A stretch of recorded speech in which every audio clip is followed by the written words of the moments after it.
আপনাদের সামনে নতুন রাজনৈতিক দল জাতীয় নাগরিক পার্টির সূচনা বক্তব্য পেশ করবেন জুলাই গণ অভ্যুত্থানের ইমাম, এক দফার ঘোষক, তারুণ্যের আইকন, বাংলাদেশের তরুণ সমাজের ইমাম, জাতীয় নাগরিক পার্টির বিপ্লবী আহ্বায়ক নাহিদ ইসলাম। বক্তব্য রাখছেন নাহিদ ইসলাম। বিসমিল্লাহির রহমানির রহিম। উপস্থিত সংগ্রামী ছাত্র জনতা, উপস্থিত জুলাই গণ অভ্যুত্থানের শহীদ পরিবারের সদস্যবৃন্দ এবং উপস্থিত বিভিন্ন রাজনৈতিক দলের নেতৃবৃন্দ, সবাইকে সংগ্রামী সালাম এবং শুভেচ্ছা।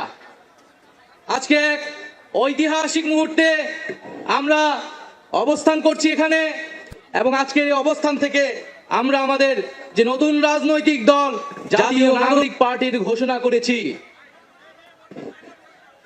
প্রিয় বন্ধুগণ, আজকের এই মঞ্চে দাঁড়িয়ে আমরা কেবল সামনের কথা বলতে চাই।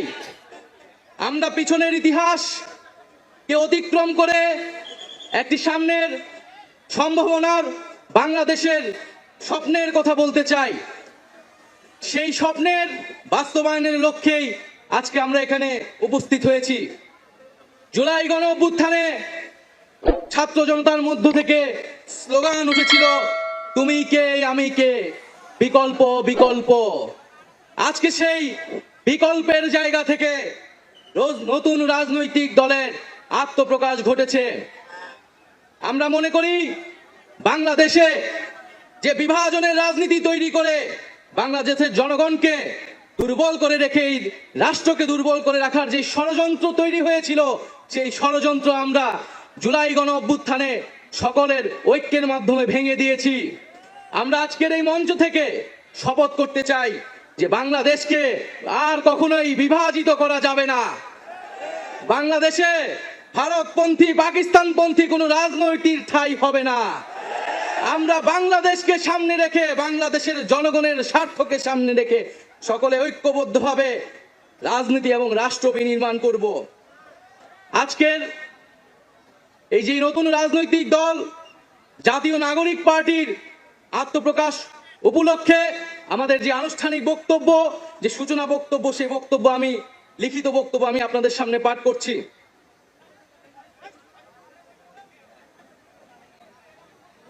জুলাই 2024 ছাত্র জনতার গণঅভ্যুত্থানের প্রেক্ষাপটে বৈষম্যবিরোধী ছাত্র আন্দোলনের নেতৃত্বে এবং জাতীয় নাগরিক কমিটির উদ্যোগে আমরা বাংলাদেশের ছাত্র জনতা এই মর্মে ঘোষণা করছি যে আমরা হাজার বছরের ঐতিহাসিক পরিক্রমায় বঙ্গীয় বদ্বীপের জনগোষ্ঠী হিসেবে এক সমৃদ্ধ স্বকীয় সংস্কৃতি নিয়ে দাঁড়িয়ে আছি। প্রায় 200 বছরের ব্রিটিশ ঔপনিবেশিক শাসনের বিরুদ্ধে দীর্ঘ লড়াইয়ের পর 1947 সালে পাকিস্তান রাষ্ট্রের পতন ঘটে। তবে শোষণ ও বৈষম্য থেকে এদেশের গণমানুষের মুক্তি মেলেনি তখনও। ফলে দীর্ঘ 23 বছরের সংগ্রামের ধারাবাহিকতায় 1971 সালে মহান মুক্তিযুদ্ধের মাধ্যমে লাখো শহীদের রক্তের বিনিময়ে স্বাধীন বাংলাদেশ রাষ্ট্রের জন্ম হয়। কিন্তু স্বাধীনতার পর দীর্ঘ সময় ধরে বাংলাদেশের জনগণকে বারবার গণতন্ত্রের জন্য লড়াই করতে হয়েছে। 1990 সালে ছাত্র জনতার বুকের তাজা রক্ত দিয়ে সামরিক স্বৈরাচারকে হটিয়েছে। তথাপি স্বাধীনতার 5 দশক পেরিয়েও আমরা গণতন্ত্র, সাম্য, মানবিক মর্যাদা ও সামাজিক ন্যায় বিচার নিশ্চিত করে এমন একটি রাজনৈতিক বন্দোবস্ত তৈরি করতে পারিনি। বরং বিগত 15 বছর দেশে একটি নিষ্ঠুর ফ্যাসিবাদী শাসন ব্যবস্থা কায়েম হয়েছিল, যেখানে রাষ্ট্রীয় প্রতিষ্ঠানগুলোকে ক্ষমতাসীন দলের স্বার্থে বেপরোয়া ব্যবহার করে গণতন্ত্রকে ধ্বংস করা হয়েছে। বিরোধী মতের কণ্ঠরোধ, গুম, বিচার বহির্ভূত হত্যাকাণ্ড, সর্বগ্রাসী দুর্নীতি ও অর্থ পাচারকে একটি রাষ্ট্রীয় সংস্কৃতিতে পরিণত করা হয়েছিল। জুলাই 2024-এ ছাত্র জনতা বিপুল আত্মত্যাগের মাধ্যমে এক অভূতপূর্ব গণ অভ্যুত্থানের মধ্য দিয়ে দীর্ঘ 1.5 দশক ধরে জেঁকে বসা ফ্যাসিবাদী সরকারের পতন ঘটিয়েছে।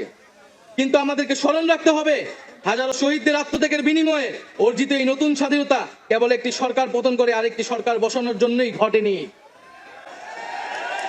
জনগণ বরং রাষ্ট্রে পৃষ্ঠে জেঁকে বসা ফ্যাসিবাদী ব্যবস্থা বিলোপের মাধ্যমে একটি নতুন রাজনৈতিক বন্দোবস্তের আকাঙ্ক্ষা থেকে এই অভ্যুত্থানে সাড়া দিয়েছিল, যেন জনগণের অধিকার ভিত্তিক ও মর্যাদা ভিত্তিক একটি রাষ্ট্র পুনর্গঠিত হয়। সেই লক্ষ্য নিয়ে আমরা জাতীয় নাগরিক পার্টি এনসিপির প্রতিষ্ঠার ঘোষণা দিচ্ছি। এটি হবে একটি গণতান্ত্রিক, সমতা ভিত্তিক ও জনগণের প্রতিনিধিত্বকারী রাজনৈতিক দল।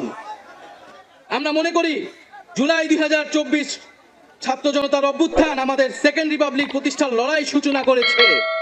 একটি গণতান্ত্রিক নতুন সংবিধান প্রণয়নের মাধ্যমে আমাদেরকে সাংবিধানিক স্বৈরতন্ত্র পুনঃপ্রতিষ্ঠার সকল সম্ভাবনার অবসান ঘটাতে হবে।